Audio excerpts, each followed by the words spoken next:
ఇటీవల హర్యానాలో ఒక దారుణం అయితే చోటు చేసుకుంది.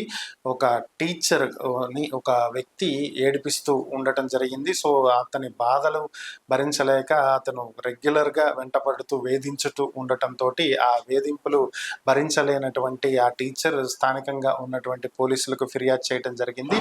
దీన్ని పగగా పెట్టుకున్నటువంటి ఆ వ్యక్తి ఆమె స్కూల్లో ఉన్నటువంటి సమయంలో ఫలానా టీచర్‌ని కలవాలి, ఆమెను పిలిపించండి అని చెప్పటంతోటి అక్కడ ఉన్నటువంటి సిబ్బంది ఆమెను పిలవటం జరిగింది. ఆమె బయటకు వచ్చిన వెంటనే విచక్షణారహితంగా తనతో తెచ్చుకున్నటువంటి కత్తితోటి 30 సెకన్లలోనే 30 కత్తిపోట్లు విచక్షణారహితంగా మొహం మీద, మెడ మీద, ఛాతీలోనూ పొడవటం జరిగింది.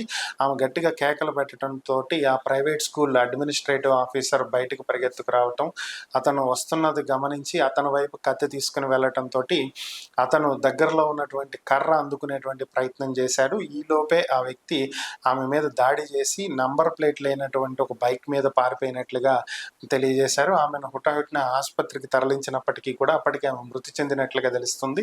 సో అయితే ఈ ఘటనకు సంబంధించి 2 గంటల్లోనే పోలీసులు ఆ నిందితుడిని అరెస్ట్ చేయడం జరిగింది. తానే చంపానని తన మీద పోలీస్ కంప్లైంట్ ఇచ్చినటువంటి వల్ల బహిరంగంగా ఆమెకు క్షమాపణ చెప్పాల్సి వచ్చిందని, దాన్ని దృష్టిలో పెట్టుకున్న పగతోటే ఇలా చేసినట్లుగా అతను పోలీసులకు వాంగ్మూలం ఇచ్చినట్లుగా ప్రాథమిక సమాచారం.